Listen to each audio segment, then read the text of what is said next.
Welcome to the Lemons and Pineapples podcast. I'm your host, Emma O'Brien, personal development coach, heart math practitioner, dog photographer, and entrepreneur.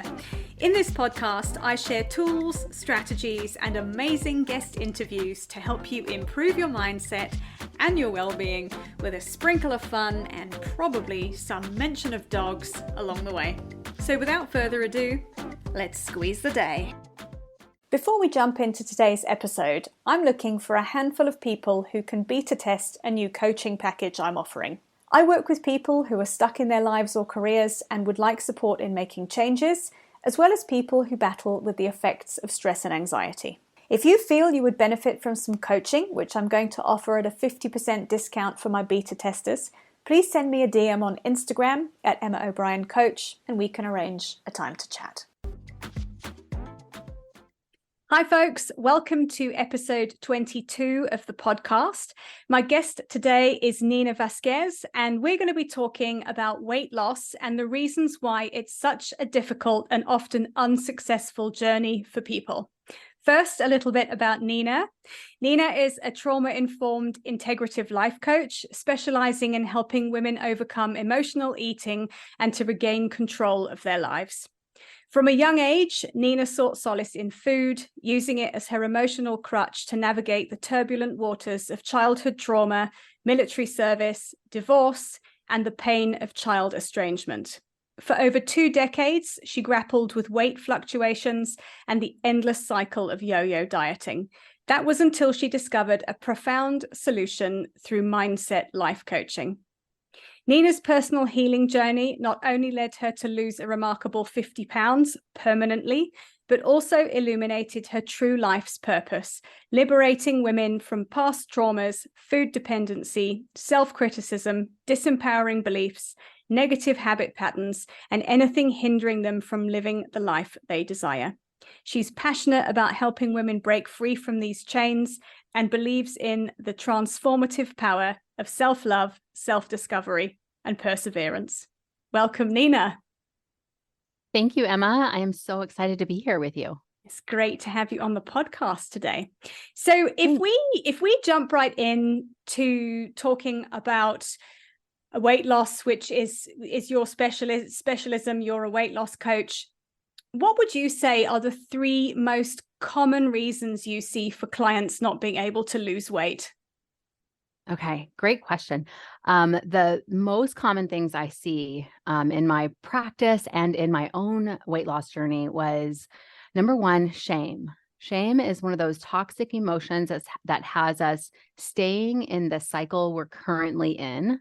And second thing is our thoughts, right? Our thoughts about ourselves, the thing we tell ourselves, whether those thoughts create fear of what will happen if we succeed, fear of failure, and the things that we just believe about ourselves that we think are true, but we never question them.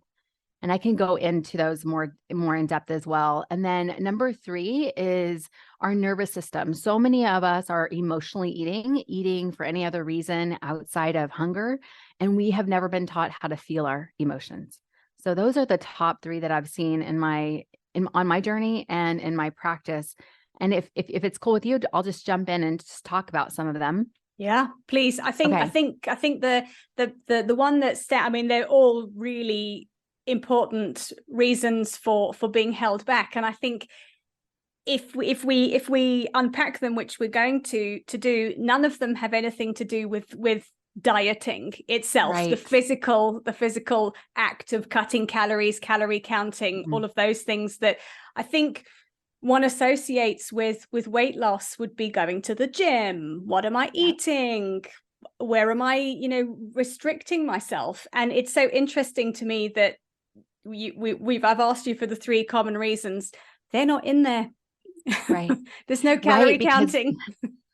That's right. Because we can do all of that and we can lose weight, but then what happens is we'll gain weight. So on my journey, what happened was I could lose weight by calorie counting or macro counting or carb cycling or low carb keto, all those things. I could lose the weight, but I couldn't keep it off. I would gain the weight right back because we can only use what we're using when we follow a plan. We're using willpower, right? And willpower is is not infinite. It runs out, right?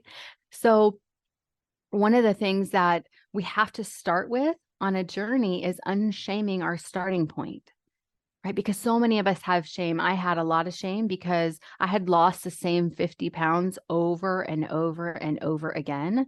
And at the time I was married, and I thought, if I go on this diet again, I'm using air quotes. If I go on this diet again, what is my partner going to think about me? Is he going to be upset with me again that I'm eating this way again, and then I'm going to gain this weight back? But I was so ashamed. I thought, how did I get here once again? I let myself go again, right? We hear this over and over again. I let myself go. And shame, I always say the antidote to shame is compassion and understanding. And in order to do this work that is permanent, I really truly believe in permanent weight loss, but up until my late 30s, I did not believe in that. I thought I would just lose and gain, because that was my story.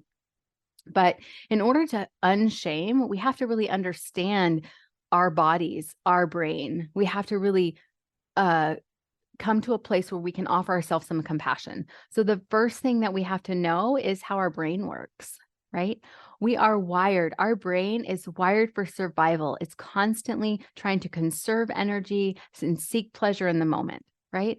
And so if your brain is constantly seeking pleasure in the moment, we're hooked up right now in our society. We can order food and it can be at our place in 20, 30 minutes, right?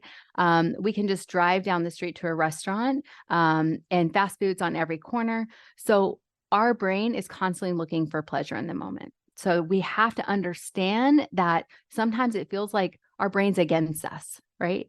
Yeah. And this is interesting. I had a conversation in episode 9 with a recovering gambling addict. And what I hear from what you're saying is similar to what he was saying, is it's almost and correct me where I'm wrong with this, a food addiction. It's an addiction to the dopamine hit you get from eating, because perhaps in life you're not getting it from anywhere else. Right, exactly. And another thing I want to share with you is many of my clients, including me, food became my source of comfort at a young age, a very young age, because of trauma. And so what happens is when food becomes the source of comfort for us, we tend to turn to it every time, and then it becomes a habit. And that habit is a loop, a neural pathway in our brain, right?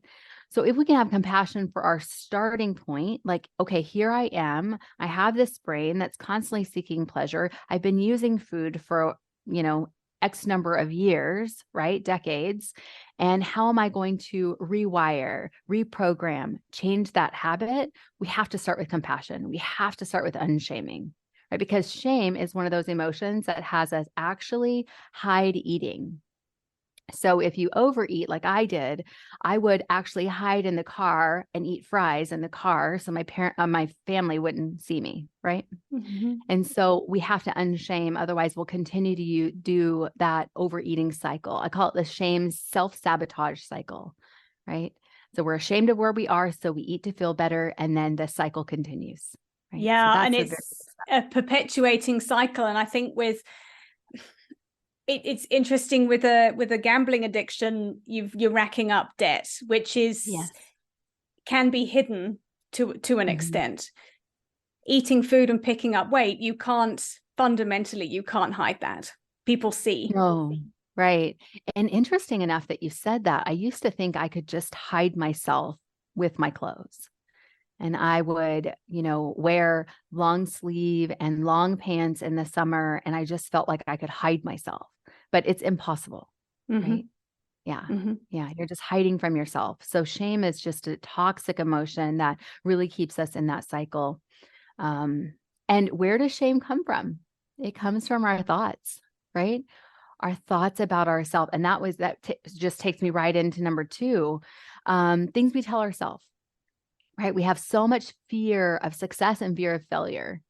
And we also have identity statements like, for example, I'm just a big girl, or everybody in my family is overweight, or this just happens in menopause. This is just what is, right? So those beliefs are limiting us And another one that I found on my journey is like, if I try again and I fail, what are people going to think? Right? Here I am again. I'm back at the gym. I haven't gone to the gym in several months, and I'm back in my class, and they're going to see that I've gained this weight back.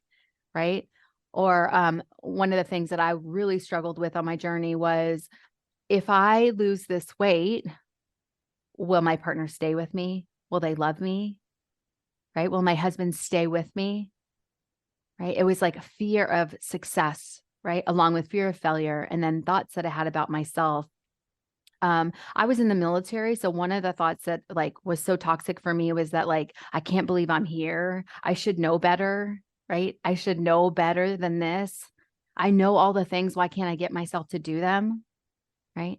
But Yeah. here's what I want to share with you about this. This is what is so profound, and I think helped me understand, was all those thoughts I just shared with you, all those limiting beliefs.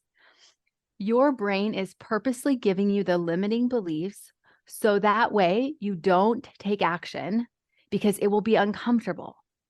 So that way you can continue to eat the way you are and continue to not, prioritize your health and well-being, whether it's going to the gym or going for a walk or eating, vegetable whole foods. Like, your brain doesn't want you to do that.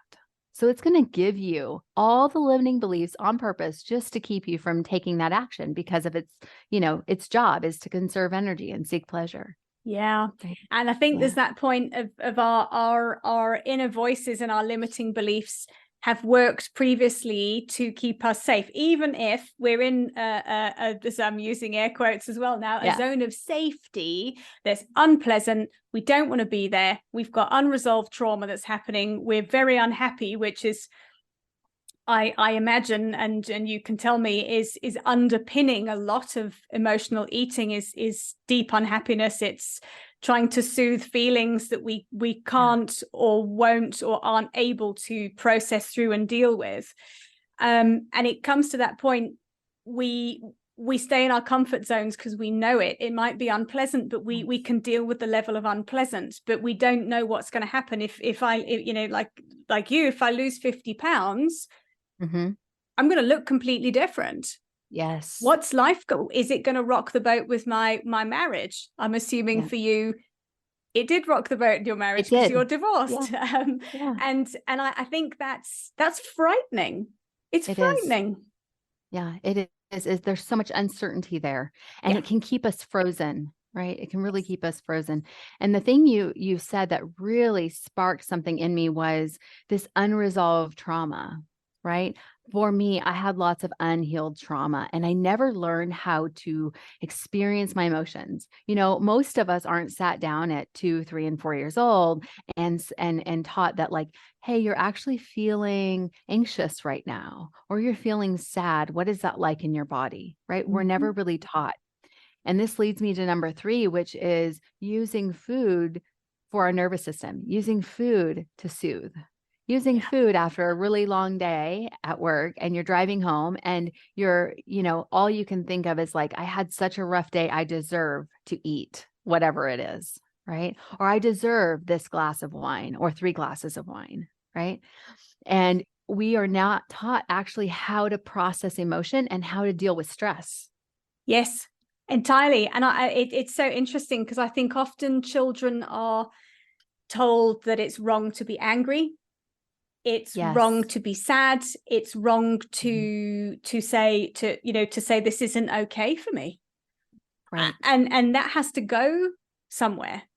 And it's just so interesting. And the point about nervous system regulation, nobody's taught in school or anywhere else about meditating, about breathing techniques. Nervous system regulation is very simple when you have the tools that are healthy, not self-harming tools. And I think the other thing that I just wanted to ask you about is, I imagine a lot of people who emotionally eat tend to emotionally eat sugar or chips or high fat, full of additives stuff that also gives us that serotonin boost as well. And it gives the food in itself gives a boost. It's not, I imagine, and please Uh-huh. correct me if I'm wrong. Yeah. Nobody emotionally eats carrots and cucumber sticks. Yeah. Well, I tell you what, most of us are going for the highly processed foods, right? That's what we're reaching for. But I will tell you, on my journey, on my weight loss journey, when I like committed to, say, a month of a break from processed foods and sugar and flour, it was super easy for me to just overeat on sweet potatoes or overeat on, like you said, carrots. Right. So if you tend to emotionally eat, you can find yourself overeating on cashews or nut butters, right? That peanut butter was one of the things that I literally had to overcome, eating out of a peanut butter jar when I was full of anxiety or overwhelm or stress. I would find myself in the peanut butter jar. That was one of the things that I had to work on the most on my journey. Okay. Was peanut butter. So you'd think that like, it's not like, and it, had the healthy peanut butter, right? Or quote unquote healthy peanut butter had like, peanuts and salt. It didn't have any sugar in it or anything. But Yep. if you, right? If you tend to go that way, you can find yourself knee deep in a peanut butter jar, which it doesn't actually solve your emotions, but what does? And I love how you mentioned breath work or breathing techniques. The number one tool I use probably on a daily basis is a physiological sigh, right? So that's a breathing tool. I have been using that pretty religiously, but not only for when I'm having urges to eat when I'm not hungry, but also when I'm just feeling slightly dysregulated or a little bit of stress, maybe, before a meeting or after a meeting. So that's my favorite tool. And then I also use tapping. I'm not sure if your audience has heard of tapping, but I also use tapping and that's all over the internet, right? You can find all kinds of techniques, but tapping and breathing are my absolute favorite tools for stress regulation, nervous system regulation. And I share these tools. I have a course. It's a free course called How to Stop Emotionally Eating. And I share those tools in that course as well. So if anyone would like to download it, if you can add it to the show notes, that'd be great. Yeah, absolutely. We'll pop that in the show notes for people because I think this is a topic that's going to resonate with a lot of people. Yeah, and I think the emotional regulation techniques are almost stupidly simple. This is sort of beyond me why we're not taught these at school. It's because they're easy, and tapping is something I use for my anxiety.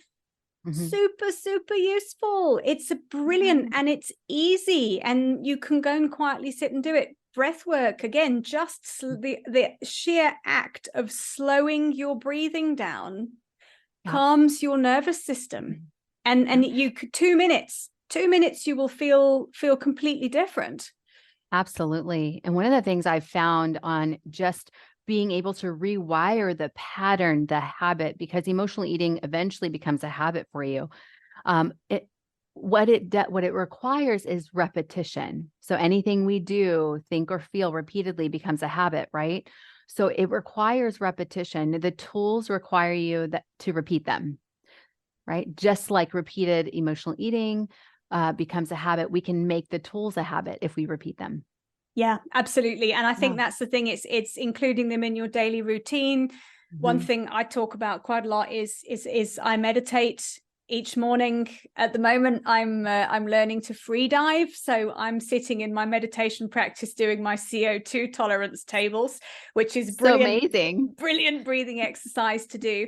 And it's a game changer. I start the day a lot calmer. I sleep better, and it's 20 minutes of meditating in the morning. It's so simple, and I think a lot of people resist doing it because to start off with, it's difficult. And things like breath work, they're so simple. You just think, why does breathing differently for 2 minutes 3 times a day, how is that going to help me? I'm not going to do it. And actually, you've got to, like you've said, you've got to make the commitment to make that a habit, to add it into your routine. And I will not want to throw guarantees out everywhere, but I will guarantee if you do that, you will feel better, you will cope better, you will feel differently.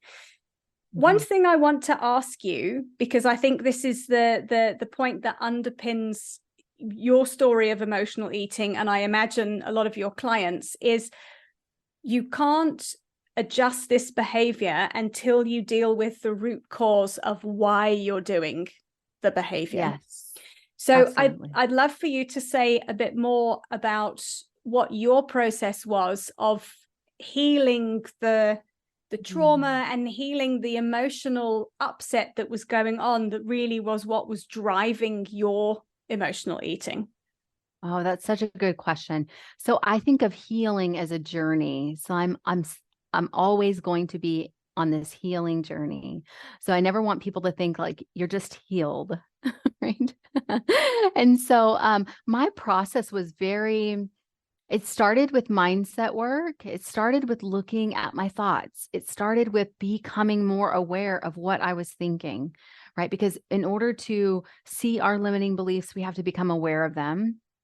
And I started to do what we call thought work, where I started to question, is that actually really true? And when I believe that, how do I show up in the world? Right. And if I want to show up differently in the world, what do I need to believe? Right. And so it started there. And then I went to, of course, therapy for trauma. And I had to really find out where the trauma, where the emotional eating started. And for me, it was like toddler age. Right. And so I really had to peel back like the layers of like, when did this begin?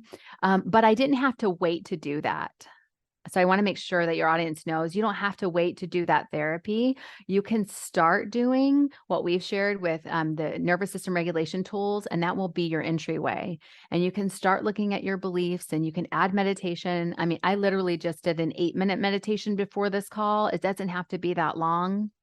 And so you don't have to wait. So I did all of those tools at different points, but really the majority of my work was with mindset work, and then actually trying to feel my emotions more regularly. Right. Yes. Because if you have trauma, unresolved trauma, you get really good at not feeling. You can disassociate. You get really good at using coping mechanisms, whether it's your phone or food, TV. I used to use, Netflix a lot. And so you get really good at it. So it was just the practice, the small practices of like, can I feel this emotion for 30 seconds today? Can I feel it for 1 minute? So it has been a journey. That was my journey. Yeah. And I think learning to feel emotions, if you've had a lifetime of avoiding them, because like we've touched with childhood stuff, you were told not to. Yes, absolutely. Stop crying. Yep. Go to your room. Crying, go to your room, have a timeout. Come back when you have a smile, right? Come back when you have a smile on your face. Right. Yes. Yeah. And I think it's we come from a generation. I think people parent very differently now to the way we will have been parented. Definitely. Because, things have moved on. There's more theories of parenting. I mean, I think when I had my daughter, and she's nearly 20, it was still okay to leave a baby to cry it out.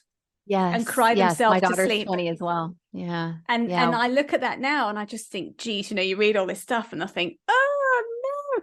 She's thankfully going to study psychology at university, so hopefully she can work some of that out for herself. Yeah. But I think now, if you just wouldn't do that.